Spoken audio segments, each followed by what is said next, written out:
In this video, we're uncovering 5 chilling stories of owners who met their untimely deaths at the hands or paws of their own pets.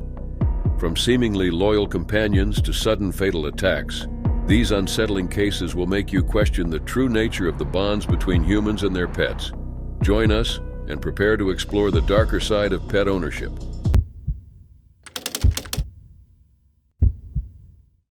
It was October 4th, 2009, a Sunday, and Kellyanne Waltz was getting ready to clean Teddy's cage. Kellyanne had cleaned the cage thousands of times before, and she thought nothing of it despite the fact that Teddy was far from your ordinary pet. He was a bear. Little did Kellyanne know Teddy wasn't his usual self that day. Instead, he was more of an apex predator than a pet, and Kellyanne was just about to find out what that meant. Kellyanne Waltz, who was originally from Massachusetts, was a 37-year-old mother of 2. The woman had always harbored a deep affection for animals. She even bred Old English bulldogs.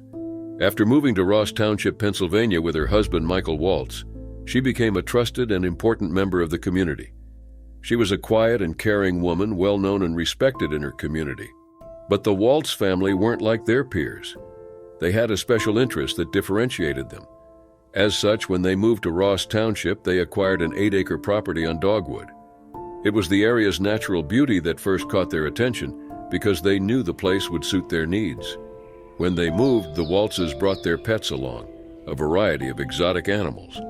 As a result, their house was a true menagerie that included lions, tigers, cougars, leopards, servals, Old English bulldogs, reptiles, and a black bear named Teddy, which the Waltzes had bought in 2000. Everyone in the community knew about the animals. Some feared them, especially those with young children, but others saw the animals as a local curiosity and a source of fascination. Over the years, the family's neighbors would bring the children to Kellyanne and Michael's house, and they would visit the animals under Kellyanne's supervision. The animals were kept in secure, sturdy outdoor cages, and Kellyanne dedicated herself to their care. Over the years, as the animals aged and passed away, the menagerie dwindled until only the mountain lion, the tiger, and the bear, Teddy, remained. It was a quiet Sunday when Kellyanne Waltz entered the 15 by 15-foot steel and concrete cage of Teddy to clean it.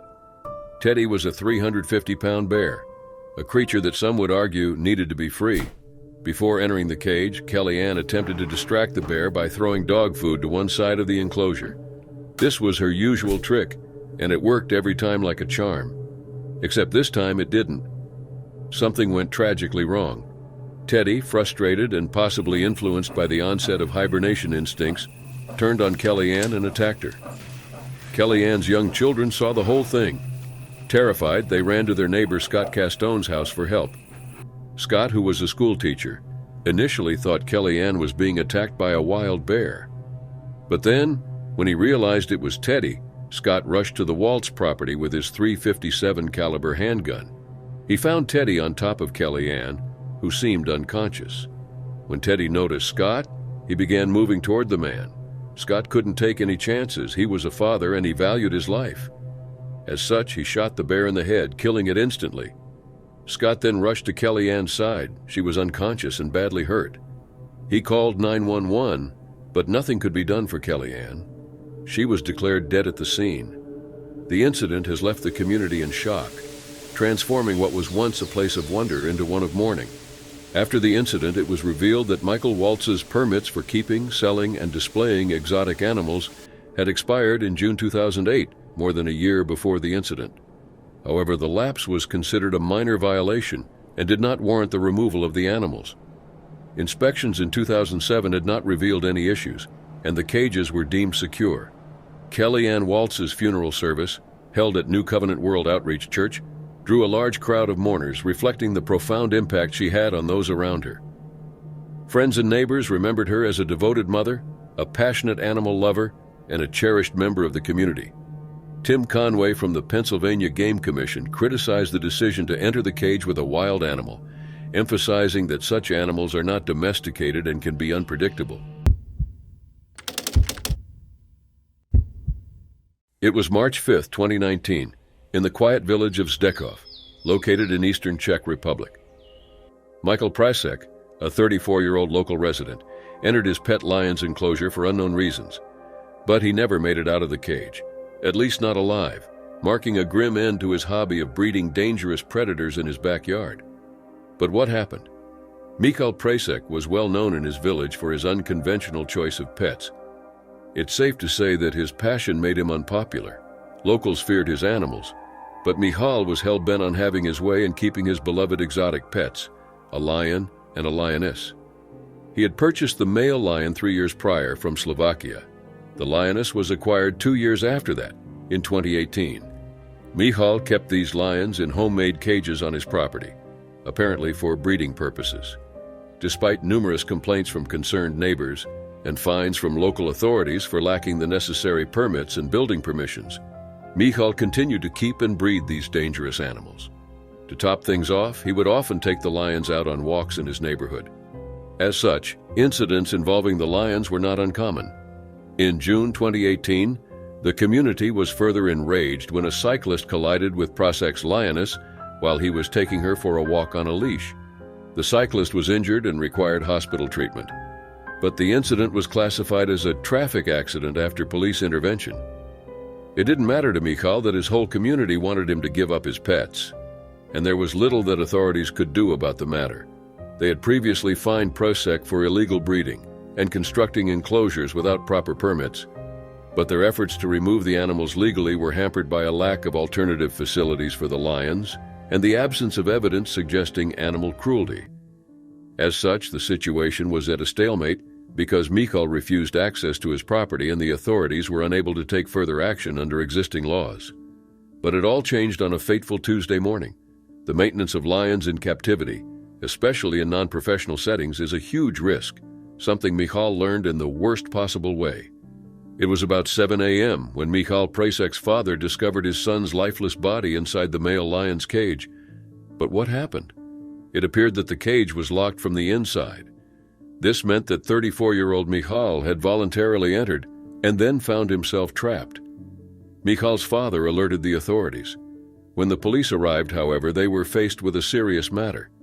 In order to reach and recover Michal's lifeless body, they needed to face the predators. And while lions are part of the big cat family, they are far from their domesticated cousins. Lions are large carnivores. They are known for their strength and their hunting prowess. They are apex predators, meaning they are at the top of the food chain. As such, unarmed humans pose little threat to these powerful animals. To ensure the safety of the responders and to access the victim, the police made the difficult decision to shoot both lions. A police spokesperson later stated that the action was absolutely necessary. Prasek's death was officially pronounced by a doctor who arrived at the scene shortly after the police. His body was then sent for an autopsy to confirm the exact cause of death. As it turned out, the lioness was pregnant at the time, adding a further layer of tragedy to the incident. Despite the tragedy, some in the village were able to breathe more easily after the incident. Zdekov Mayor Tomas Kokurek remarked that this tragic incident might finally bring about a resolution to the long-standing issue. As a result of Michal's death, the Czech government then indicated that it was considering changes to the laws regulating the ownership and breeding of predatory animals in order to prevent similar situations in the future. At least at the time, the Czech Republic was a hub for illegal wildlife smuggling. It was July 17, 2006, in a serene neighborhood of Salem Township, Pennsylvania. That day, Sandra L. Piovesan, a 50-year-old woman who had a pack of 9 wolf-dog hybrids, entered the animals' caged enclosure. She loved the animals dearly, but the hybrids hadn't been their usual selves for the past year or so. They were restless, more aggressive. They had even killed one of the pack's older members. Unbeknownst to her, Sandra was in danger, the next target of an increasingly agitated pack. At that point, Sandra Piovesan had been keeping wolf-dog hybrids for about a decade. They are unusual animals, crossbreeds between domestic dogs and wolves. These animals often exhibit characteristics from both species, which means they inherit the natural aggression of wolves. While hybrids can sometimes be domesticated, they retain a significant amount of wild instincts, making them unpredictable and potentially dangerous. As such, experts generally advise against keeping wolf-dog hybrids as pets because they pose a serious risk to humans who can't always predict their behaviors and needs. Packs are even more dangerous since each animal can and probably will fight for dominance. But what happens when the dominant figure is a human? Sandra was about to find out.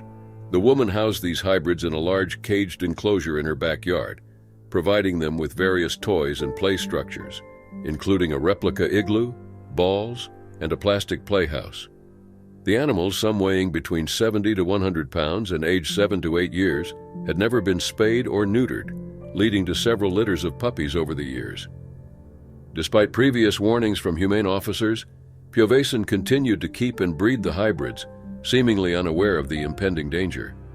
She loved the animals with all her heart, but she did not possess the necessary license from the Pennsylvania Game Commission to own these animals. Instead, she circumvented this requirement by obtaining state dog licenses. According to some of her friends, Sandra's passion for these animals stemmed from her claimed Native American heritage.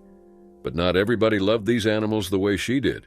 Instead, Sandra's neighbors were concerned and irritated by the presence of the hybrids. Sandra would sometimes feed roadkill to the pack, and the smell was more than unpleasant. Even more, rumor had it that the animals were unvaccinated against rabies and unneutered. To top things off, the animals seemed stressed and restless. Piovesan's dedication to her wolf dogs was evident to those who knew her. She often entered the pen to feed them, and even invited visitors to observe the animals, treating them as beloved pets. However, her supervisor, Connie Griswold, and others close to her, were unaware of the true nature of these animals until her untimely death. On the morning of July 17, 2006, Sandra was supposed to meet her daughter, Crystal, for breakfast. When she failed to do so, Crystal visited Sandra's home, only to discover Sandra's lifeless body within the enclosure. It was a gruesome scene. It appeared that Sandra had suffered extensive injuries from bites and claws and serious blood loss, which ultimately led to her death. When state police officers arrived at the scene, they noticed the wolf dogs were visibly agitated by their presence, moving in unison along the fence line of their enclosure, as if they wanted to attack. Given the potential danger, authorities decided to tranquilize and then euthanize all the animals to safely retrieve Piovesan's body. The autopsy, conducted by Dr. Cyril H. Wecht, confirmed that Sandra had died from the injuries inflicted by her pets. For the most part, those who knew Sandra were saddened by her death, but not shocked. Some of her friends had warned her about the potential risks. One of Sandra's closest friends, Brian Gallagher, speculated that the attack might have been triggered by a struggle for dominance within the pack, with one animal or more attempting to assert leadership over Sandra. The incident has underscored the critical need for stricter regulations and greater public awareness regarding the ownership of wolf dog hybrids and other exotic animals.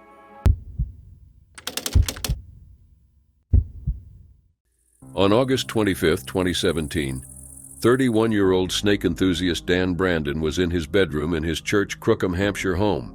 Downstairs, his parents were cooking dinner. Dan was enjoying some time with his beloved pets, 10 snakes and 12 tarantulas. But then something happened. His parents heard a mighty crash, and Dan failed to answer their calls. When they opened his bedroom door, they were met with a horrifying sight. But what had happened? And could it have been prevented? Dan Brandon was known for his love of exotic animals, owning 10 snakes and 12 tarantulas. He had been keeping reptiles since he was 15 years old, so for 16 years. Dan was an experienced handler who knew the needs of each and every one of his pets. He loved his pets, but he had a particular bond with Tiny, an African rock python he had raised since it was small enough to fit in the palm of his hand. African rock pythons are among the largest snake species, known for their immense strength and occasional temperamental nature. They are non-venomous constrictors that kill their prey by coiling around and suffocating it. While they can become familiar with their handlers, they do not exhibit affection in the same way domestic pets do. These snakes are driven by instinct, which can sometimes lead to dangerous interactions with humans. Dan would often refer to Tiny as his baby, despite the fact that she was an 8-foot snake. Tiny's size and strength made her more unpredictable compared to his other pets. Despite occasional aggressive behaviors like hissing and pretending to strike, Brandon never felt threatened by Tiny. In recent times, however, he had stopped putting Tiny around his neck. Despite his experience and careful handling, his passion for these animals led to a tragic accident. It was the evening of August 25, 2017, and Babs Brandon, Dan's mother, was cooking dinner. Suddenly, she heard a crash from her son's bedroom but assumed Derek had knocked something over. At about 7:15 that evening, Babs shouted that dinner was ready, but Dan didn't come down. Babs sent her husband Derek to check on Dan. Once again, he didn't answer. Upon entering her son's room, Babs found Dan lying face down on the floor. He was a little cold to the touch. Babs quickly assessed the room and noticed something. Tiny, Dan's African rock python, was missing from her vivarium. Paramedics were called but were unable to save Dan. Tiny was later found coiled up and hidden under a box in the room. Dan's parents were shocked and looking for answers. An inquest later revealed that Dan had died of asphyxiation, with pathologist Dr. Adnan al-Badri noting a hemorrhage behind one eye, burst blood vessels, and congested lungs. There were no bite marks or puncture wounds on Dan's body, nor specific signs on his neck muscles, indicating that the death was not due to aggression. Coroner Andrew Bradley concluded that Tiny had likely coiled around Dan either out of engagement or as a reaction to feeling scared, leading to accidental asphyxiation. Professor John Cooper, a reptile expert, confirmed that Dan was an experienced handler who would have known how to unwrap a python. Cooper examined Tiny and noted no scratches on the shed skin that would indicate a struggle, reinforcing the theory that the incident was not aggressive but rather a tragic misadventure. He emphasized that while African rock pythons can recognize their handlers, their actions are not based on affection but on instinctual responses. The tragedy highlighted the inherent risks of keeping large constrictor snakes as pets. Despite Dan's experience and care, the unpredictable nature of such animals can lead to fatal consequences. Dan's family sought answers to their questions, but the exact circumstances leading to Dan's death may never be fully understood, especially since some experts doubted that Tiny was responsible for her owner's death, especially considering that evidence was indeed limited.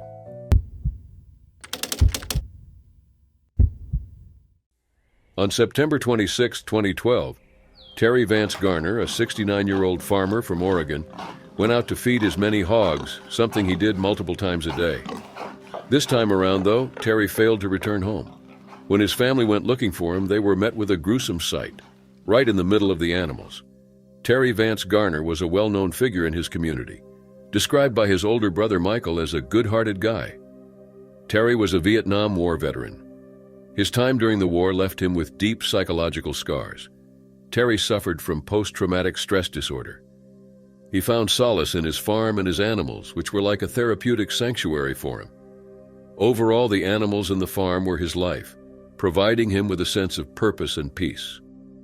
Garner's dedication to his farm and animals was evident in his daily routine and interactions with the livestock.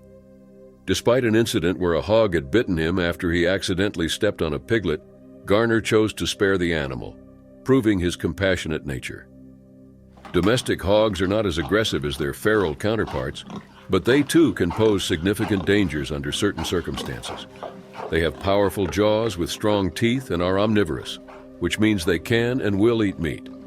Large adult hogs, such as those on Garner's farm, can weigh up to 700 pounds or more. Their sheer size and strength can make them dangerous, especially if they feel threatened or agitated. On the fateful day, Garner went out to feed his hogs but did not return. Hours later, a family member discovered his dentures and fragments of his body in the hog enclosure. They had to assume the rest of Terry's remains had been consumed by the hogs. Many of Terry's hogs were indeed huge, and it wasn't hard to imagine them inflicting serious injuries or even death to an unlucky person. Authorities were called upon the gruesome discovery, and an investigation was launched. The circumstances were, however, strange enough to make the investigation difficult. Coos County District Attorney Paul Frazier indicated that Terry might have suffered a medical emergency, such as a heart attack, which could have caused him to fall, making him vulnerable to the hogs. The alternative was sinister, something out of a horror movie. Terry could have been intentionally knocked over by the animals, leading to the fatal attack. Given the unusual nature of the case, foul play was not ruled out, although there was no direct evidence pointing to it.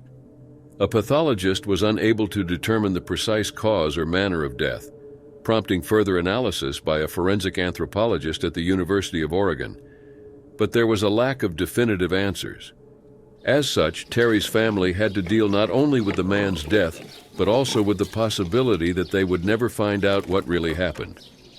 Garner's life and untimely death underscore the unpredictable nature of working with livestock and the need for caution and respect when interacting with large animals, domesticated or not.